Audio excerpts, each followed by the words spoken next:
About your question, which is, since all of us are changing and the future is uncertain, and since we live in an environment where money happens to be the emperor, the king, money rules everything, why not just go for the jugular? In other words, let's major in a field that makes you the most amount of money, okay? Which is very true. Now, if, for example, you are the first person in your family going to school, to college, and your father didn't really get a chance to go to school, your mom didn't get a chance to go to school, they don't really have a high-paying job, and your entire tribe is looking at you to kind of save them, then yes, since poverty has been the foundation of your community, and by poverty, I don't mean intellectual poverty, I don't mean spiritual poverty, I don't mean emotional poverty. Everybody is very, very healthy. What is lacking most is money. You know, if you have money, then your mom can continue doing what she does in just a better neighborhood. So yes, at a certain point in your life, when you're 20 and you come from that particular background, that happens to be your history, that your family struggles with money, with rent, with car, with transportation, all sorts of things. Then you say, why the hell would I want to major in art? Or why would I want to major in psychology? Or why would I want to major in philosophy? Especially if you come from a communal background. See, Americans are much different than immigrants. From a very young age, Americans are told that it's your life. You can do whatever you want. Most Americans. You know, when it comes to Asians, when it comes, just immigrants in general who come from third world, or they're very, very tribal. I mean, Japan is very, very advanced, but they're very tribal. And by tribal, I mean they connect themselves to history, to tradition, to rituals. You know, that makes them tribal. So what happens is, you can't go to your mom and say, Mom, I think I'm going to major in music. Music. You know, I can hardly make enough money to pay rent and put food on the table. And you want to go out there and do something creative? No. You go out there, you study business. And she doesn't even need to really tell you that. And even if you were imagining to major in music, for example, you wouldn't really take it seriously, because as a tribal man, you see the hardship on your mom's face on a daily basis. So you say, I'm going to put my passion on the cross. That's my Jesus Christ. My Savior is music. My Savior is philosophy. But I also see the difficulties that my mom is going through. You know, my dad is going through. So you put your passion on the cross and you say, I'm going to come down from the cross, go into the world of Caesar, okay? Be clever, be cunning, okay? Major in a field that will make me the most amount of money. And then with that money, kind of like Elvis Presley, I will buy my mom a beautiful mansion. I will buy her a nice car. It will be like Google self-drive, where she doesn't have to do anything. And the car will be her chauffeur. She says, just take me to Safeway and the car will. So if you come from that background, that is going to be your mentality until. And no human being, especially in modern times, is going to be exempt from going through this particular experience, which is when you're hungry. In other words, when you don't have very much money, you're hungry for money. And money is going to be the main goal and main focus in your life, okay? You're not going to go out with a woman who is a big spender. You want to look for someone who's frugal very much like you. And you're frugal because money is hard to come by. So you pick and choose your companions very, very carefully. Then you graduate from Berkeley, let's say business, administration, and you find yourself in Silicon Valley, let's just say Google, and they pay you about $300,000.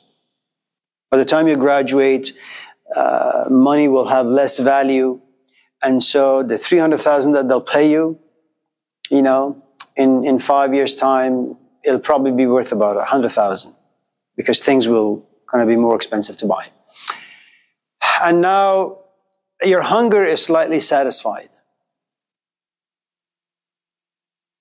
and then something very strange is going to happen to you. You know, when you're in the cradle of pleasure, you don't think, you don't reflect. You simply just go with the flow. You look forward to your paycheck, you save some, and then the rest you pay rent, utility, food, and you buy toys. And you spend on your friends and your family. There comes a time that where you realize that your life has become like Groundhog Day.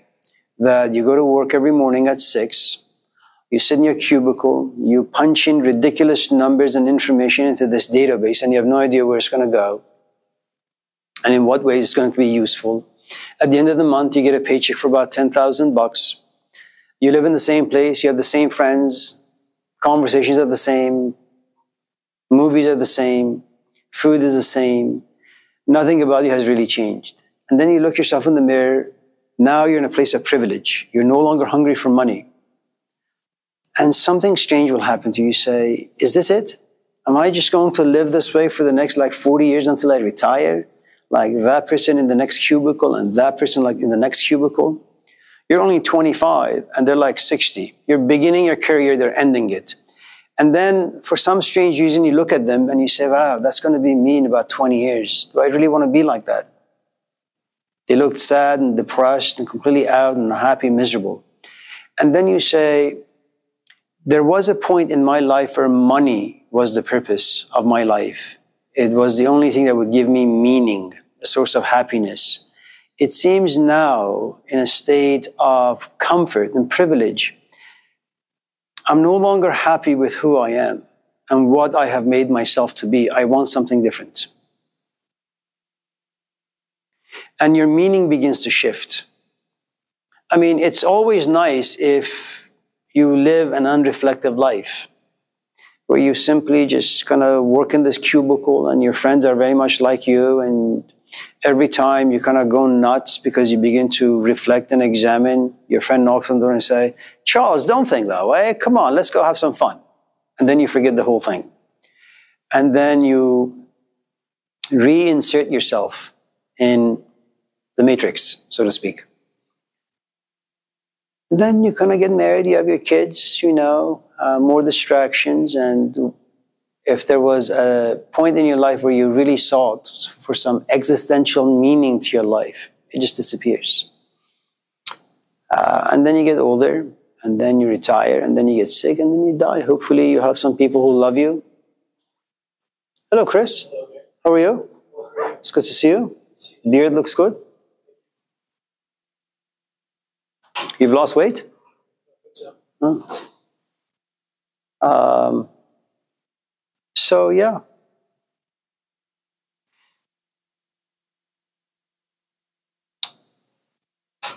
It also has to do with temperaments. It's something that Julian was curious about some weeks ago. What's the difference between an extrovert and an introvert? Just in case you happen to be an extrovert, you really do rely on your 5 senses to create meaning for you. You really do rely on other people to give you a certain value as a human being. You really do rely on the external world, on the politics, on society, to kind of tell you who you are, what you are. It has the power to make you happy. It has the power to make you sad. Things on the outside have the power to make or break you. I mean, that's one of the things that extroverts, how they function. They're fully connected to the external world. Now, what usually happens for an extrovert, just in case they happen to be somewhat reflective, is they see an incident on the outside or an event. They don't internalize it. They begin to process it. What is happening? Why are things that way? You become like a Moses. There is some injustice in the world. Who is the cause of injustice? It's the Pharaoh. What's happening to my people? They're in bondage. Okay? So because of the external world and because of the way you define injustice and all that, you kind of go back and to your community and say, Pharaoh is the villain. My people are being held in bondage. I'm going to rescue them. Introverts don't really function that way. unless you have a very proficient introvert and a very proficient extrovert, which means the following.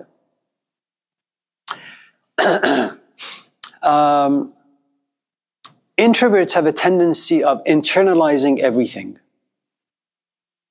Okay? So I see an event out there and it happens to be somewhat disturbing. And I may want to rise up and kind of bring about justice. But what I do is I kind of take it in and say, okay, so why would someone become angry? How is anger created? How does one overcome anger?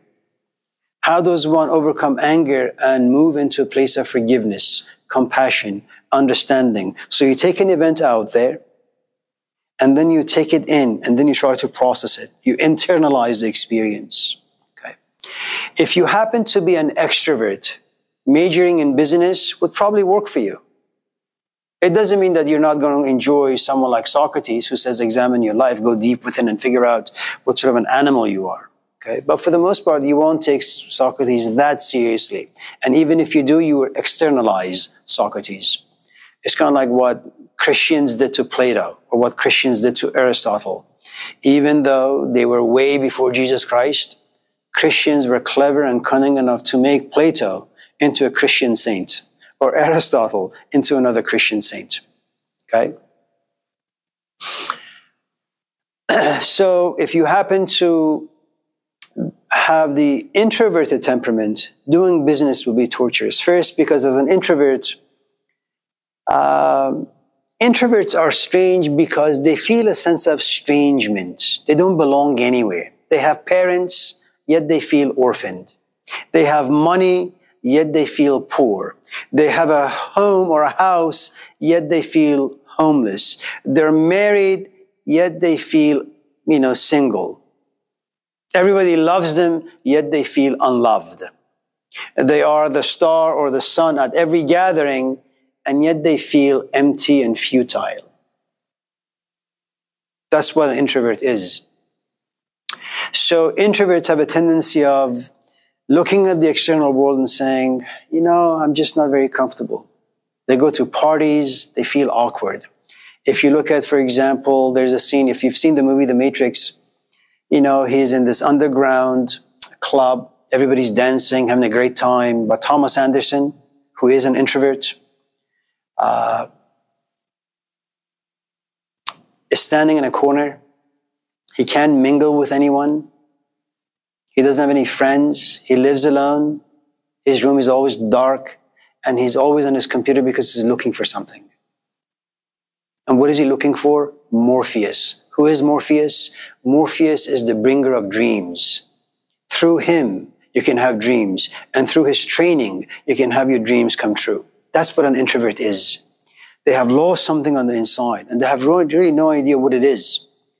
And so if you're an introvert, you live a very, very, very, very complicated, you have a very complicated inner life, and that usually manifests itself outwardly, and whatever you touch just gets destroyed.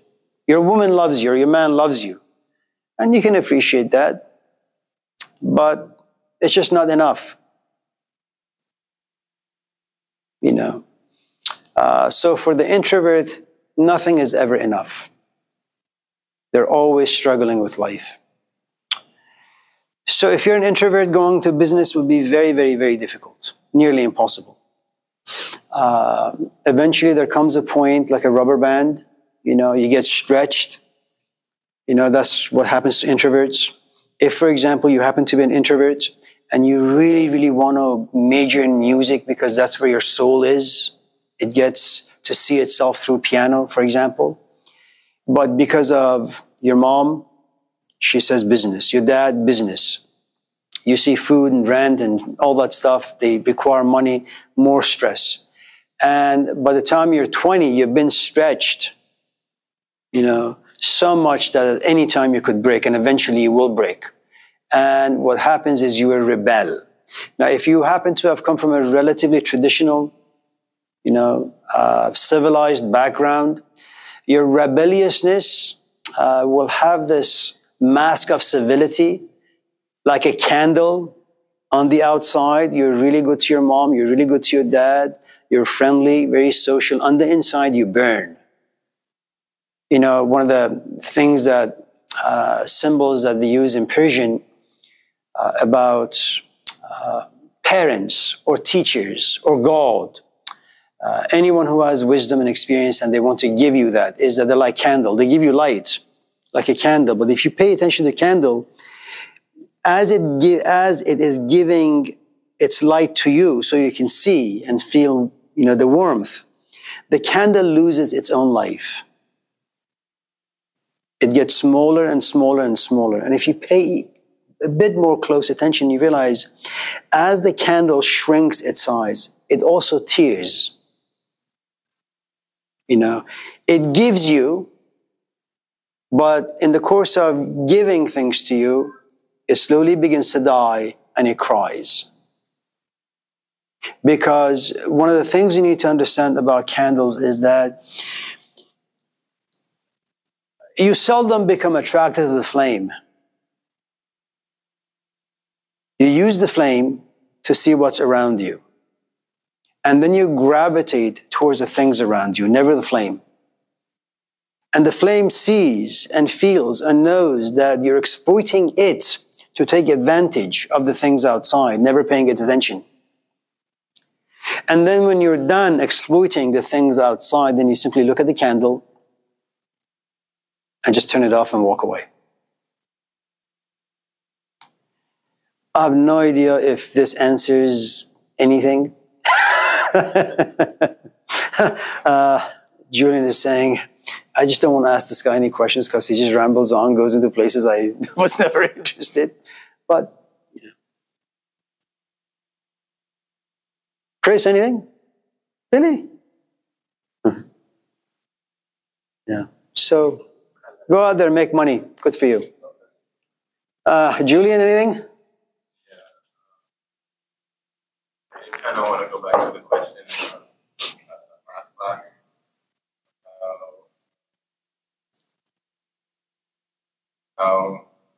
Like, I guess kind of like how civilization is operating right now, or society is operating.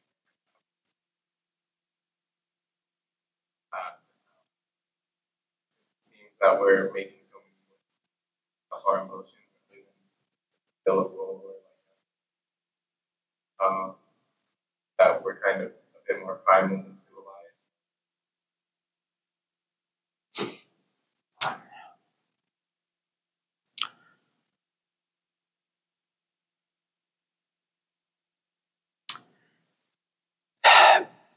You know, just imagine for a moment that you live in this tiny little city that has one shop and it has 5 streets. It's a neighborhood, and everything that you want exists in that neighborhood.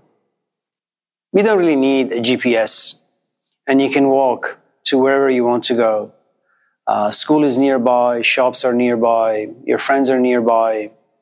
Your aunts, uncles, grandparents are only like a few minutes away. And things are familiar. If you've seen the movie White Men Can't Jump, there's a scene where this African-American basketball player is, betting on a game. And so he wears this mask, he goes into the shop, pulls out a gun to the owner and says, "Give me all your money." And then the owner says, "Is that you, George?" And he removes the mask and says, "Okay, man, how much are you going to buy my gun?" He says, $50. He says, "Okay." And then he go bets on the game. And the point is, once you live in an environment where everything is familiar to you, everybody knows you, you know everybody, there is really no possibility of crime, unless it's happening from someone from the outside, like 4 brothers, if you've seen the movie, that I want someone from the outside to come and take care of this business, and you guys hired someone from inside the town.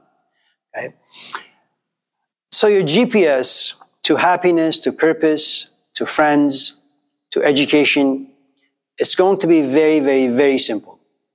Okay?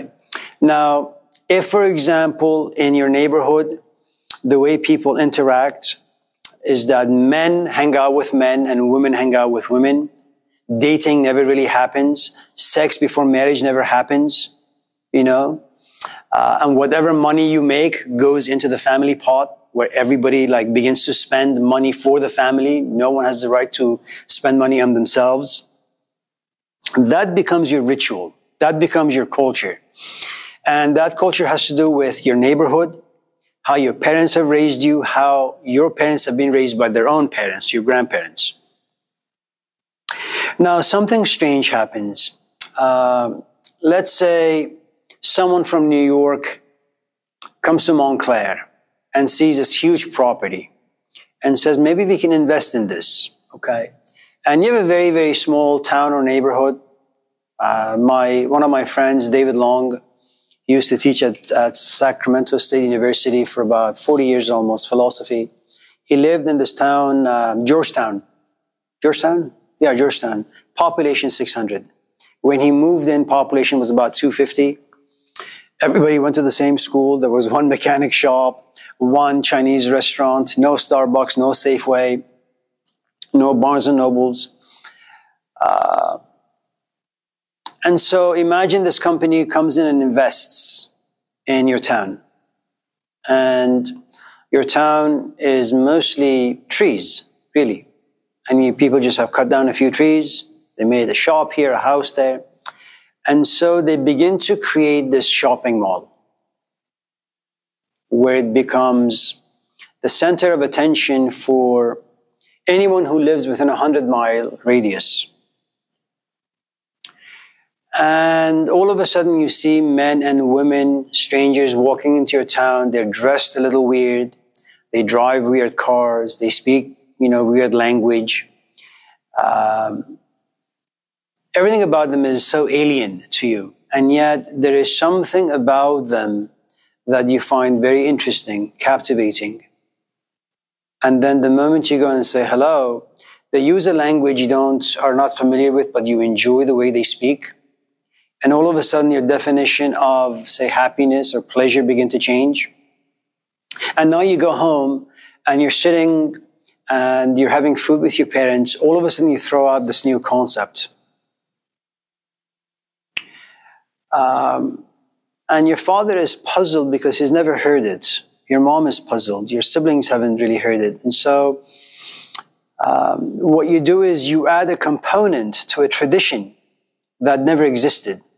And should you take that one component very, very seriously, it begins to branch itself out into different parts. Okay? And now things are not as easy or as simple as they were once. So now when you see a girl out there, you begin to kind of get a glimpse. Then you begin to talk to her. Then you begin to have emotions you never had. Emotions of love, of passion, of desire for intimacy. These are things that never existed inside you. And so your GPS becomes a bit more complicated. You go home, but unlike before, you're not as pleasant to be around. You're a bit more grouchy because the person you want to be with is over there and you're here. Okay? And that's partly what evolution does.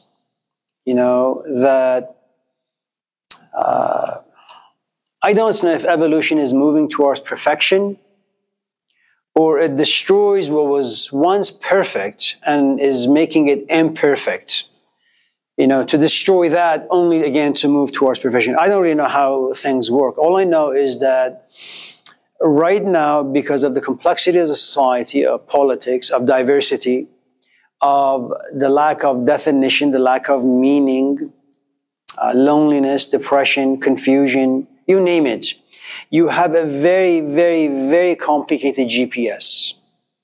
You don't really know what to type in. And you don't really know what to type in to get you to a place you want to go because you don't really know where you want to go. And even if you did know where you wanted to go, you don't really know what steps you need to take. So imagine for a moment that you have come from a very pious background. Your mom is a devout Catholic. Your father is a devout Catholic. You guys go to church every single Saturday and Sunday and Monday. You take care of the homeless people. You read the Bible every day. And then you take a class called World Religions. by some guy named Chris Rubin, for example, right? And he's very animated, he's very passionate.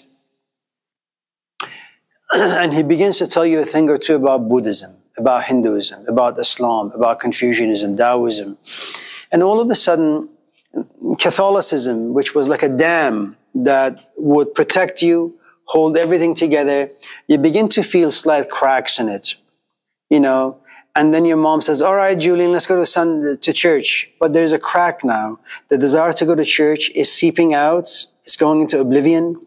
You say, no, Mom, I'm really, really tired today. And you make an excuse like, my stomach hurts. She says, okay, you stay home. And little by little, what you realize is you're beginning to have a different way of looking at life. One of the ways that you remain a Christian is by truly believing that you're a sinner, that you need to go to church, read the Bible, pray to Jesus Christ. He is your Savior. He is your only key to the kingdom of God. But you take this class and he tells you about Buddhism, that there is no sin. Sin doesn't exist. Or you take Islam, there is no sin. And he advertises Buddhism or Islam or Taoism in a way that you, without really knowing, you become a customer. And then you can't go to church and pray because you don't really know if you're actually a sinner. And now a GPS to your life, to your inner life. What sort of an animal am I? Am I a sinner? Am I not a sinner? Do I simply lack the proper information that will guide me in life? Because if you don't consider yourself a sinner, you can't pray. You can't go to Jesus Christ. You can speak the words, you just won't feel them. And so if you become a Buddhist, he'll say, okay, well, you don't really need Jesus Christ. What you really need is to pay attention to things. And if you're able to pay attention to things, then there's a good chance that when you become really, really proficient, you will make less and less mistakes, which means you will have less regrets, less remorse, less feelings of shame and guilt, and then you can attain freedom while here, alive in your body,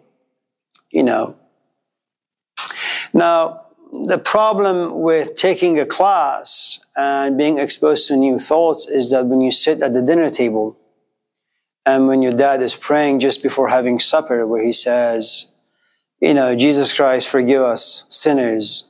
You say, Dad, I'm not a sinner. Why do you say I'm a sinner? What did I do? And all of a sudden, the common language that was shared between you and your father, that gets disrupted.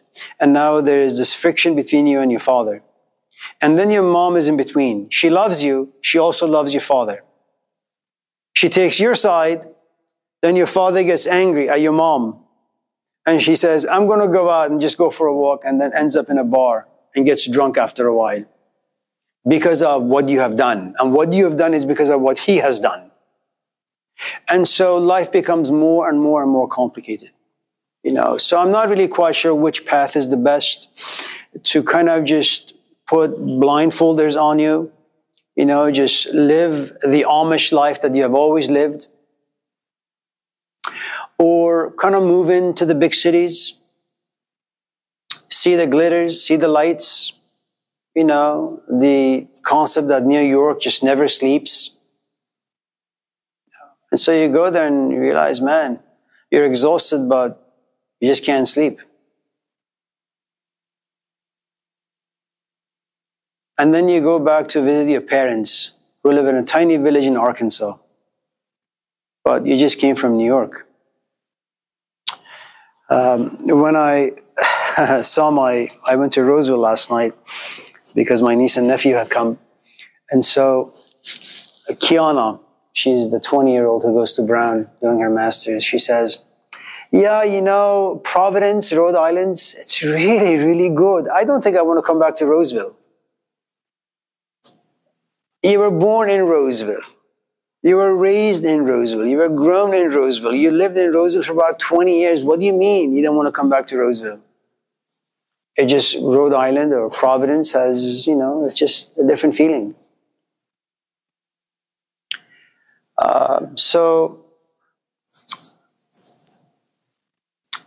One of the difficulties with philosophy. And by philosophy, I don't mean like going to YouTube and,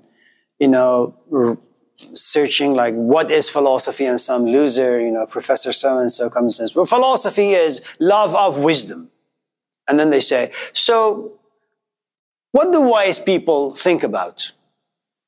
What do philosophers think about? And then they begin to write down this like garbage. Does God exist?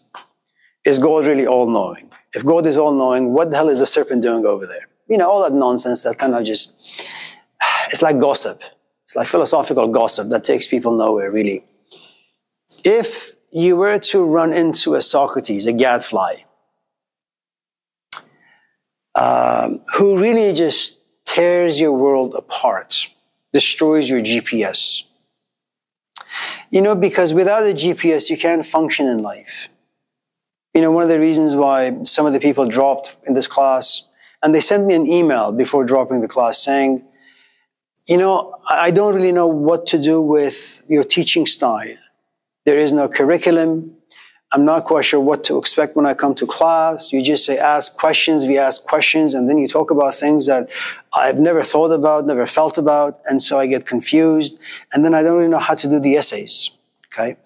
So the GPS, what it does for you is that the moment you sign up for a class, and the moment you look at the SLO, student learning outcomes, the moment the instructor comes in, gives you a syllabus and says, this is what we're covering week 1, week 2, week 3, week 4, and so on to week 16. These are the books you read. These are the assignments. You know exactly what you ought to do. It's a very mechanical of doing life or doing a class, but it works. It works because it removes thinking, reflecting responsibility from you. Because it's like a cookie cutter kind of environment where you know exactly where to go, how to do the things that you ought to do, okay?